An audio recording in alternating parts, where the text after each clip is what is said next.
आप देख रहे हैं एक न्यूज़ 24। आपको बता दें कि इन दिनों सबसे चर्चे का विषय बने हैं अनंत सिंह। जी हां, जब से अनंत सिंह की मुलाकात बिहार के मुख्यमंत्री नीतीश कुमार से होती है, इसके बाद अनंत सिंह के तेवर ही बदले दिख रहे हैं। जब से जेल से रिहाई हुई है अनंत सिंह की, तो कई लोग क्यासें लगाई जा रही है कि अनंत सिंह को चुनाव को लेकर भी बड़ी क्यासें लगाई जा रही थी, लेकिन अभी अनंत सिंह साफ तौर पर कह रहे हैं कि बिहार विधानसभा चुनाव में वो भी पूरे मत के साथ उतरेंगे और पूरी चुनौती दे रहे हैं वो। लेकिन रहा बात बिहार के मुख्यमंत्री फेस को लेकर, तो अनंत सिंह का बड़ा दावा सामने आ गया है। आज तमाम मुद्दों पर बातचीत करने के लिए आज हमारे साथ दो सहयोगी मौजूद है, प्रिंस और श्रेया। सबसे पहले प्रिंस, जानते हैं आखिर अनंत सिंह ऐसा क्या बड़ा दावा कर रहे हैं जो कहीं ना कहीं बिहार की राजनीति में बड़ी तूफानी मचा रही है? अनंत सिंह की एक छवि जो है छोटे सरकार के नाम से भी जानी जाती है, और आपने देखा होगा कि लोकसभा 2024 के दौरान उनको जो है पैरोल पे बाहर निकाला गया था राजनीतिक फायदे के लिए, या उनको जो है जमीन बंटवारे के लिए निकाला गया। ये चीज़ तो वही लोग जानते हैं, बेखूबी जानते हैं। और अभी चुनाव से पहले उनको रिहाई मिली है कोर्ट से, तो कहीं ना कहीं मुझे लगता है कि 2025 के विधानसभा चुनाव में, और मोकामा से वो विधायक भी रहे बहुत, मुझे लगता है तो 2-3-4 बार जो है विधायक भी रहे, तो कहीं ना कहीं इस बार भी वो जो है अपने खुद को जो है दावा करेंगे कि मोकामा क्षेत्र से जो है वो चुनाव लड़ेंगे। हो सकता है उनके जिस तरीके से कयास लगाए जा रहे थे कि उनके बेटे भी जो है मैदान में उतरेंगे, उनके बेटे का भी बयान आप देखेंगे तो उन्होंने भी कहा है कि अगर मौका मिलता है तो मैं भी मैदान में उतरूंगा। और लगता है 2025 के विधानसभा चुनाव में पूरी तैयारी के साथ अनंत सिंह उतरेंगे, क्योंकि लगातार जो है अनंत सिंह नीतीश कुमार के संपर्क में है, नीतीश कुमार के चहेते भी हैं, और मोकामा के वो बाहुबली भी कहे जाते हैं। लेकिन अनंत सिंह ने कभी ये नहीं स्वीकारा कि हम जो है, मुझे जनता ने जो है बाहुबली के तौर पे देखा है। वो साफ तौर पे यही कहते हैं कि मैं जनता का सेवक हूँ, जनता के बीच रहता हूँ, इसीलिए मुझे जो है भगवान मानते हैं या कुछ भी मानते हैं, वो उनकी मर्जी है। तो कहीं ना कहीं 2025 का विधानसभा उनके लिए कुछ बहुत कुछ होने वाला है, और कुछ जो है समय का इंतजार हम लोगों को करना पड़ेगा, क्योंकि जिस तरीके से अभी विपक्ष की भी लगातार उन पर जो है आरोप लगाए जा रहे हैं कि उनको जो है राजनीतिक फायदे के लिए सरकार निकाल रही है। तो बिल्कुल निश्चित तौर पे इसमें भी कहीं दोहराई नहीं हम लोग कर सकते हैं, या हम लोग संकोच नहीं कर सकते हैं कि राजनीतिक फायदे के लिए अनंत सिंह को बाहर निकाला गया। जी। हालांकि तेजस्वी यादव का साफ तौर पे कहना है कि जब वो सीएम नीतीश के साथ रहते तो काफी साफ पाक माने जाते हैं, और जैसे विपक्ष उन पे कुछ बोल देता है तो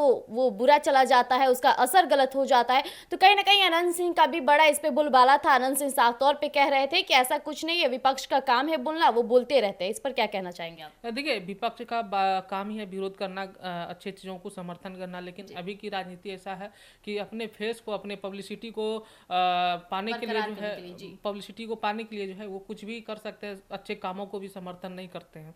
ऐसा बहुत बार देखा गया है। तो ऐसे में कहीं ना कहीं मुझे लगता है जिस तरीके से तेजस्वी यादव लगातार कह रहे हैं कि अनंत सिंह या वो स्वच्छ छवि के हैं, इसमें कहीं भी किसी प्रकार का संकोच किसी भी व्यक्ति के मन में नहीं होगा कि नीतीश कुमार दागी व्यक्ति हैं। एक भी दाग उनके ऊपर अभी तक उनके करियर में नहीं लगा है। तो ये तो सच्चाई है। नीतीश कुमार वर्तमान में 20 साल के लगभग से जो है बिहार के मुख्यमंत्री हैं, तो 20 साल कोई ऐसे मुख्यमंत्री नहीं रह सकता। अगर उन पर अगर दाग होता तो जनता उनको उखाड़कर फेंक देती साइड में। तो कहीं ना कहीं इन चीज़ों को भी समझने की ज़रूरत है, और 2025 के विधानसभा चुनाव में अगर सत्ता परिवर्तन नहीं होता है तो मुझे लगता है कि एनडीए की सरकार भारी बहुमत के साथ बिहार में बनने जा रही है। जी बिल्कुल।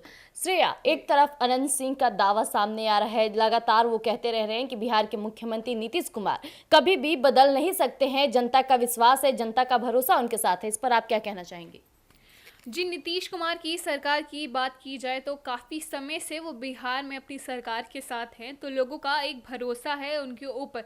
और जिस तरीके से वो हाल ही में जाने जाते हैं, अपनी वो जिस तरीके से सरकारी काम करते हैं और वो लोगों के लिए नए नए योजनाएं लेके आते हैं। अभी हाल ही में उन्होंने कई योजनाओं का स्थापना की, उसके अलावा उन्होंने बक्सर में और काफ़ी जगहों पे स्थानीय तौर पे काम किया। इसके अलावा हाल ही में एक बयान भी बाहर आया है जिसमें कहा है कि बीजेपी के नेता ने कहा है कि अब ओबीसी की सरकार नहीं बनेगी, अब दलित की सरकार आएगी। तो इसको लेकर भी एक बड़ा बयान कहा जा सकता है कि सामने आए। संजय पासवान ने ये बड़ा बयान दिया है। तो इस तरीके से भी उनके कहा जाए तो ऐसा कि मार्केट में बात की जा रही है। बात की जाए नीतीश कुमार के सरकार की, तो हाल ही में उन्होंने एक एयरपोर्ट के निर्माण को भी अभी एक चुनौती दे दी है, जिससे कारण बिहार में जो है वो ऐसा राज्य बन जाएगा जिसमें 2 एयरपोर्ट होंगे। तो इसको लेकर भी लोग काफी उनको सक्रिय तरीके से उनकी तरफ प्रशंसा कर रहे हैं। लेकिन श्रेया, एक तरफ विपक्ष के नेता यानी तेजस्वी यादव आए दिन सीएम नीतीश के कार्यकाल पर उंगली उठाते नजर आते हैं। यहाँ तक कि अभी 2 दिन पहले की मैं बात करूं तो तेजस्वी यादव साफ तौर पे कहते हैं कि वही बिहार के मुख्यमंत्री है जो बिहार को विशेष राज दर्जे की मांग के लिए उठाते थे, लेकिन वो भी नहीं मिला। तो किस बात के नेता है वो, इस पर क्या कहना चाहेंगे आप? जी, ये तो विपक्ष में चलता ही रहता है। कहा जाए तो हाल ही में देखा गया था कि तेजस्वी यादव ने आईएएस आईपीएस के पोस्टिंग ट्रांसफर को लेकर भी नीतीश सरकार पर ऐसे बड़े इल्जाम लगाए थे। उनके सामने ये बात सामने आई थी, तो इसको करने के लिए इसको साफ साफ खारिज कर दिया गया था। जो आरएस हड्डा है उनके द्वारा वो अपने जाने के जो स्पीच में उन्होंने ये चीज कहा था कि जो पोस्टिंग को लेकर है उसमें कोई भी दल बदली नहीं की जाती, जैसा जिसको दिया जाता है उनके कैलिबर के ऊपर वो उस वहीं पे जाके पोस्ट की जाते हैं। तो देखा जाए तो जो वहाँ उस स्थानीय तौर पर मौजूद है, जो कहा जाए तो बहुत नामी पुलिसकर्मी हैं और जिनका अभी ट्रांसफर किया गया है, तो वो उन्होंने अगर वो चीज़ अगर कंफर्म कर रहे हैं तो ये बहुत बड़ी बात हो जाती है कि जो वो कह रहे थे उनकी साफ साफ उस बातों को वो खारिज कर देते हैं और उन्होंने ये चीज़ का ऐलान कर दिया है कि किसी भी तरीके से उसके साथ फेरबदली नहीं की जाती। हालांकि अशोक चौधरी का आए दिन बयान काफी चर्चे में रहा है। भूमिहार जाति पर लेकर जिस तरह से वो टिप्पणी बयान करते हैं, तो अब तेजस्वी यादव के भी बयान सामने आ चुके हैं। इस पर अनंत सिंह का भी साफ तौर पर कहना है कि उनका काम है, पता नहीं क्यों वो ऐसा बोले। लेकिन जो कैसे लगाई जा रही है प्रिंस जी, वो ये भी बातें खुलकर सामने आ रही है कि अनंत सिंह की नजदीकी मुख्यमंत्री के साथ होना कहीं ना कहीं अशोक चौधरी को खटक रही है। देखिए, अशोक चौधरी से भी उनका संपर्क अच्छा खासा है, दोनों मित्र हैं, एक दूसरे से मिलते हुए काफ़ी वीडियो उनका सोशल मीडिया पर उपलब्ध है। और जिस तरीके से अनंत सिंह आज से नीतीश कुमार के साथ नहीं है, मुझे लगता है कि 20 सालों से संपर्क में है। 20 साल का रिश्ता जो है काफ़ी गंभीर होता है, बहुत नज़दीकों से जानने का मौका मिलता है। तो कहीं ना कहीं नीतीश कुमार का ये जो है झुकाव जो है अनंत सिंह के तरफ होगा, क्योंकि मोकामा से वो विधायक हैं और जनरल कास्ट से आते हैं। उन्होंने भी कहा कि अशोक चौधरी भूमिहारों के साथ रहते हैं, जनरल के साथ आते हैं। उन्होंने जो है अपनी बेटी का शादी जनरल कास्ट से ही किया है, तो उनका एक अंदाज है, वो बेबाकी से बोलते हैं अनंत सिंह। तो कहीं ना कहीं इसमें कोई किसी भी प्रकार का किंतु परंतु नहीं है कि अनंत सिंह अपने समाज को लेकर या अपनी जनता को लेकर वो कुछ भी फीडबैक गलत देंगे। जी श्रेया, एक तरफ अशोक चौधरी का इस तरह से बयान भूमिहार जाति को लेकर, लेकिन अनंत सिंह का दबदबा जो है अभी भी बना हुआ है वहां के जनता के साथ। हालांकि इन दिनों चर्चे ये भी थे, अनंत सिंह साफ तौर पे कह रहे थे कि मैं जनता से अगेंस्ट जाके इस बार चुनाव नहीं लड़ूंगा, लेकिन लगता है कि मुख्यमंत्री से मुलाकात के बाद उनमें कुछ बदलाव देखने को मिला, जिस कारण वो अब बिहार विधानसभा चुनाव के लिए अपनी रणनीति तैयार करने लगे हैं। क्या लगता है आपको? जी, जैसा कि अनंत सिंह कुछ समय पहले से काफ़ी एक्टिव हो गए हैं। नीतीश सरकार के भी उनके सारे संबंध जो कहा जाए तो काफ़ी अच्छे हैं।